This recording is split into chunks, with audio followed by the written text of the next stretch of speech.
Yo guys, I've got a spark which I'm going to use to ignite the fire for a brand new video here on the channel.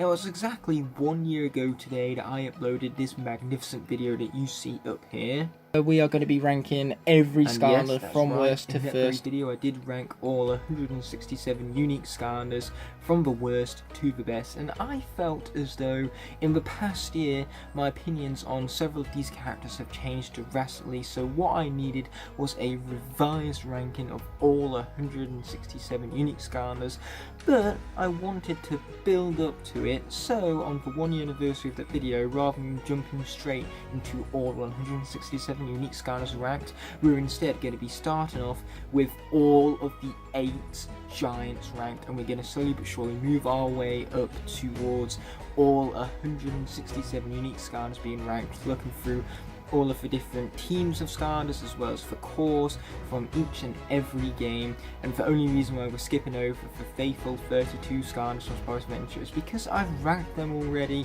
which I did so for the 9-year anniversary of Skylanders Adventure last year.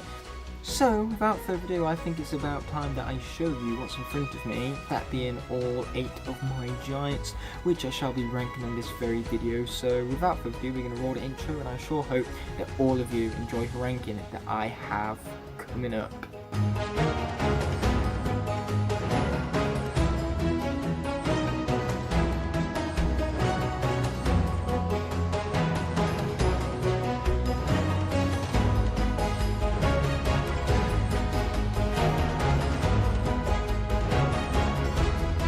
Coming in at number 8, unfortunately for me, is going to be Crusher. So when it comes to this character, I can agree with the fact that he is pretty powerful. There certainly is no denying that, but the pacing of this character makes him so boring, and I'd rather have a character who's fun to play as than a character who's overpowered, mind you. And what makes Crusher's moveset just so bland and slow paced is the fact that it has no flow to it. Yes, you can turn enemies to stone, but afterwards you have to wait 2.5 years to slam down your hammer again afterwards. There is no pacing and no flow right there. You can also, disassemble yourself into a pile of rocks and walk around with that, or should I say roll around more specifically, because they're rocks, they don't exactly have legs.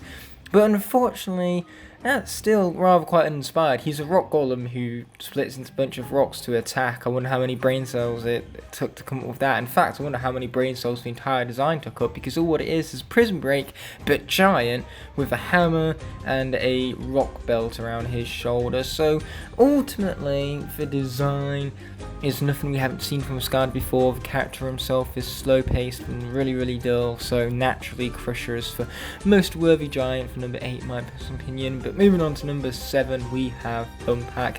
He's a little more fun than Crusher, since his moves require a little more strategy and that concentration can keep you invested in the game.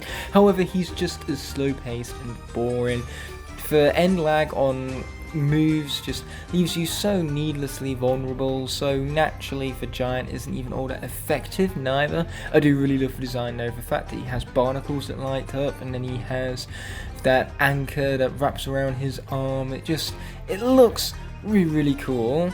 So that's another thing that elevates Thumpback ahead of Crusher, I suppose, and his combos too are really well animated, more unique to him as well, because Crusher's combos just feel so generic for a hammer type character. For a character with a hammer is exactly what you expect, but Thumpback has a lot more creativity put into him, it feels like, and that's what gives Thumpback the edge, giving him number 7. However, he's still really slow paced with a lack of flow within his moveset, making him rather boring to play as. But that leads us on to number 6, Hothead. Now from this point onwards, I love all of these Giants, and Hothead is no exception. Being able to combine oil and your flame for all sorts of flammability is what makes his moveset just flow together so well. I don't like the controls of his motorcycle though. It's a shame that they really wasted his soldier ability, because it does not control well. First of all, it's hard to activate in the first place, given the buttons you have to push, and second of all, it has just such a huge lack of maneuverability that's not even worth bringing out. It just leaves you so vulnerable. But that's why you have the other oil based attacks. Again, you can cover an enemy in oil and flame them up the fact that you need to chain these attacks together again maintains your concentration and has an element of strategy to it, same as with Thumpback. And this character is just a lot more effective in combat too, having ranged projectiles, and it's just more fun to combine all of your attacks together to make flowing combos, and it makes Hothead more fast paced for it, even if the motorcycle has a huge wasted potential with its lack of maneuverability. And Hothead's design is also not the most exciting, he's just kind of like a fire monster. I do love the shaping of the character though, the fact that he has really tiny legs and arms but then a really big buffed up chest. It's really unique sizing to ultimately bring about a great personality through the figurine. So yes, Hothead has his upsides and his downsides, which makes number 6 the perfect slot for him. Now number 5 is, in my personal opinion, the most underrated giant, that being Ninjini. Her wish blades, when you utilise her combos, are really fast paced and flow together very, very well. And she has a really sophisticated, layered moveset, since her moves are, of course, adjust as you switch between her genie form and her bottle form, which in and of itself is really creative and a very clever twist on the classic Aladdin-based tale. And the fact that Ninjini is both a ninja, a genie, and a robot all at the same time, it's just really clever stuff. She doesn't even have legs either to make her design all the more unique. And so I love the unique gameplay style of this character, I love her design, I love how expressive it all is, and overall it makes her a pretty fun giant. Her maneuverability on the other hand isn't the greatest outside of her bottle form. She can barely turn right or left, and that can make her a little slow paced at times, and if you go down the wrong path where you don't have the quick wish blades without the combinations, then she can become a lot more dull to play as. So naturally, with the character differentiating so heavily based on the path you pick, that's what kind of pushes Ninjini down to number 5 in a manner. But moving on to number 4, we have an absolute fan favourite, which is T-Rex. I love this guy, I just think that the other 3 giants coming up are better. And ultimately what works so great about T-Rex is his moveset. You can choose to either charge up attacks or just use them regularly. And when you charge up attack, you get a huge shockwave from just the sheer power in which T-Rex pounds the ground. It just gives you such a sense and scope of power when playing this character. It's so satisfying to just go up to hordes of enemies and just absolutely pulverize them with your smash and base attacks. On top of that, the attacks flow together quite well. You can go from a charge into a pound quite easily, or you can do an elbow from a charge with the right path. And his photosynthesis cannon is really broken down for photosynthesis cannon path, but either path is good, making his character a lot more balanced. His design is really cool, and I specifically like the shape of him, the fact that he bulked up his shoulders, and the headpiece in specific has some nice textures that are worth rubbing your finger along.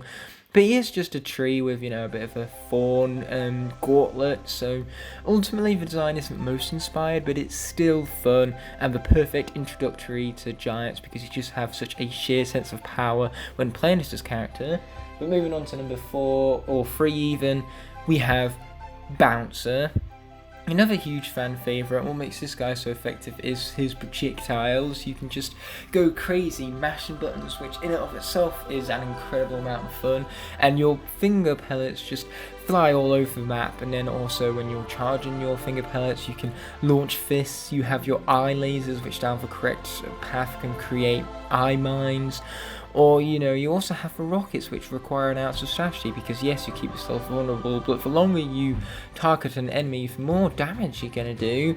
And this guy also has a greater maneuverability to him. He's got a faster movement speed, and the fact that he can launch rockets without needing to necessarily stay still on target even, does make the character really fast paced. So overall, he is fun. The design again has an interesting shape to it with a really buffed up shoulder area, and then because he has a tire, it's really thin towards the middle of the character. But again, that's really unique. He doesn't have legs like most of the giants.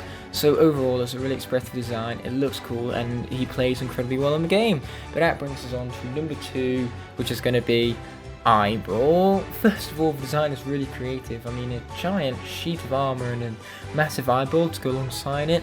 really fascinating stuff. Like when we first knew that we was going to get a giant of every single element, for most intriguing giant to everyone was going to be, what is the undead character going to look like, and they absolutely nailed it with this. Because it remains on theme. Every single thing that Eye-Brawl does is to do with his eye or brawling, so says the name, and that leads to really cool combos that flow together really well, and you're never left completely vulnerable either. Even when your eye is detached from your body swings around and deals damage. You know, it's like Igniter's Fire Spirit, but instead of remaining completely vulnerable, you're at least punching around. And so it's really cool for meleeness of this character, just the sheer sense of power you get when playing this character, and the unique moveset is just what makes this guy really distinctive and really memorable for me. So I love the creativity, I love playing as this character, and ultimately he comes second only to Swarm, who's my favourite giant for the sheer factor that he is the most manoeuvrable giant. You can so easily make turns, you can fly around in circles, firing projectiles from all cylinders, which again require concentration as you are invested in the game further by playing with this character. He also has really smooth and well done animations that are really fun to watch unfold before you. His design is creative and really expressive at that. And so ultimately Swarm, he's just the most fun giant. He's the most effective because you are going to have a really fast paced fun time playing with such a fluent and well thought through moveset that again has layers and depth that makes it distinctive and memorable. So all of those factors in combination is what makes Swarm my favourite giant.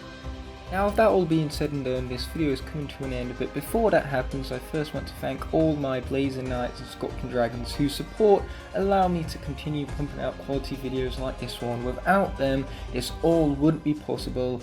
Therefore, I genuinely appreciate every last one of you from the bottom of my heart. If you enjoyed this video, I have others you can watch by clicking on screen now, and you can even subscribe by pressing the button on the bottom right hand corner of the screen. Thank you all so much for watching, and I'll be seeing you in the next one, but until that moment arises, peace!